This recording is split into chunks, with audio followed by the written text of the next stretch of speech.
Friday, and we back at it. Once again, Black Bond, right here, live, or taped in your case, right here in front of you with a quick little video. We're going to be talking about G4TV today.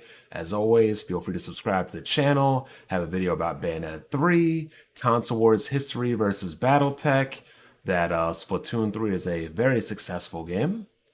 Check out my Twitter over at the Black Bureau. Check out the Weapon Wheel Podcast Sundays at 5:45 p.m. Eastern.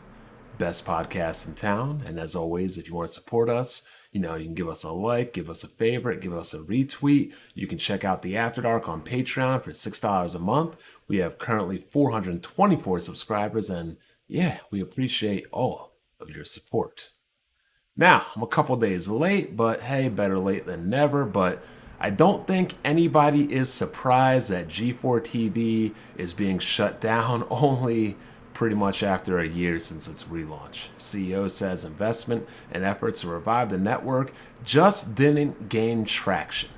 And a month after suffering a number of key layoffs, the ill-fated attempt to reboot the 2000s gaming channel G4TV is wrestling, with its owners announcing that they'll be shutting down the network.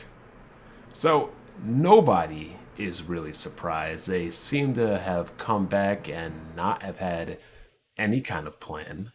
They came back with co-hosts that people did not resonate with. I mean, I don't think that people were definitely resonating with Frosk. I blame Frosk and Adam Sessler and, the boldness and the hatred of people for definitely destroying the company.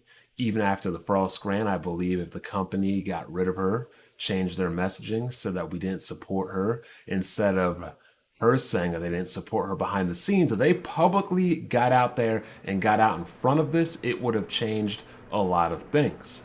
Except what did they do? They pretty much divided and conquered their own fan base, saying if you don't like it, don't watch us. If you support these people or this politics, don't watch us. If you're this, we don't care. If you're that, it's just too divisive of a product to gain any sort of traction.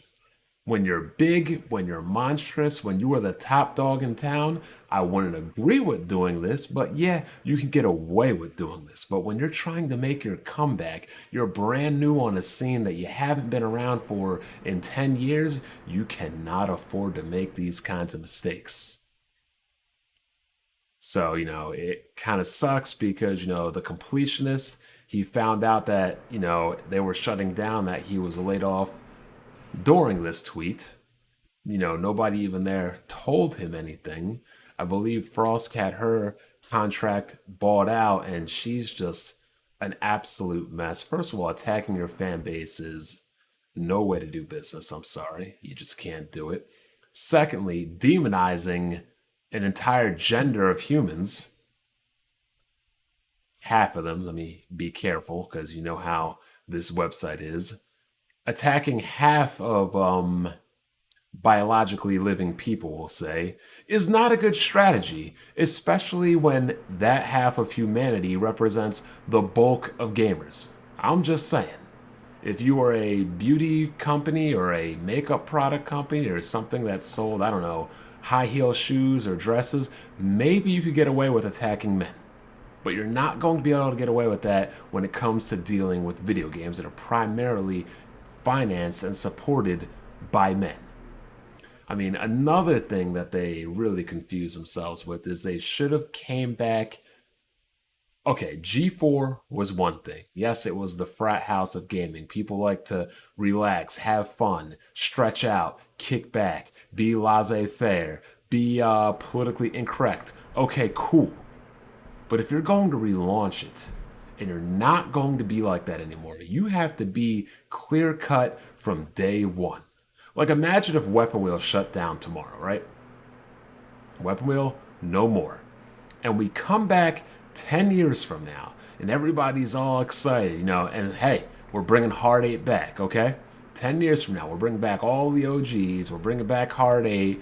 Everybody's like, oh my God, I missed the OG Weapon Wheel, I'm so excited for this. And we come back completely corporate.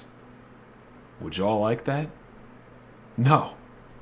And then, somebody on the panel gets attacked. We'll just say Heartache gets attacked for being, more refined, more regal, more corporate. And then he goes off on the fan base and everybody else supports him and blah, blah, blah, blah. Y'all would not like that.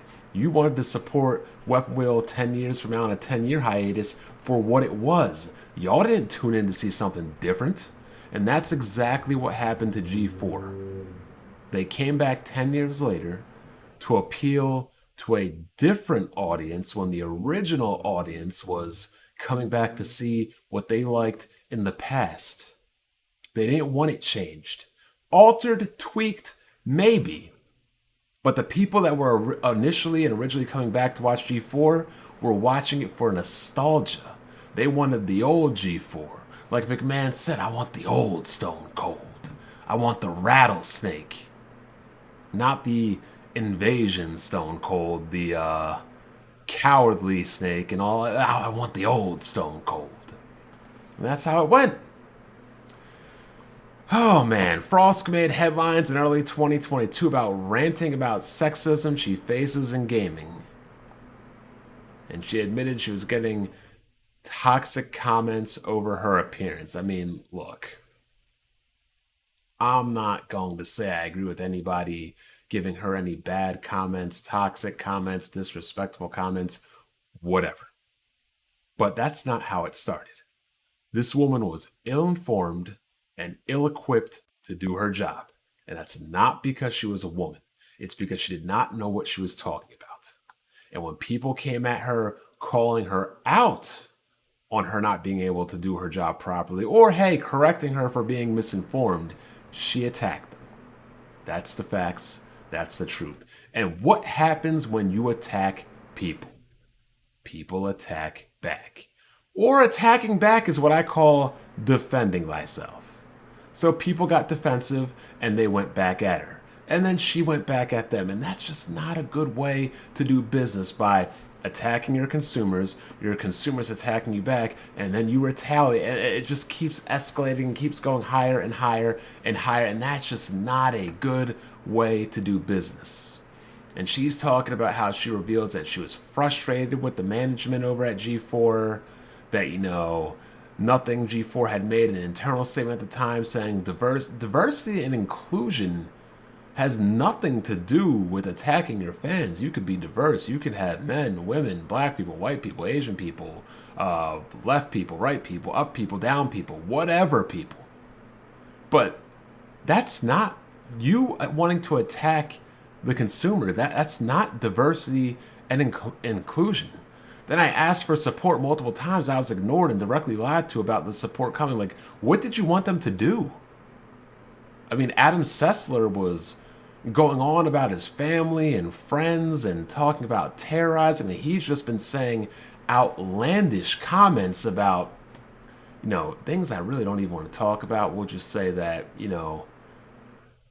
political beliefs and personal ideologies are no reason for a human being to want to wish harm onto other human beings. So I don't know what Frosk was thinking or planning that G4 was going to do, because yes, they got behind her and backlash ensued, and then they were probably like, the best thing to do, they should just cut bait with her, because eventually they bought her out and they let her go, which is crazy because everybody else got fired to my knowledge. I don't know if they got paid off, but right after that rant, they needed to come out and say immediately that we are 100% on board with her, or get her out of here and say we don't condone her message.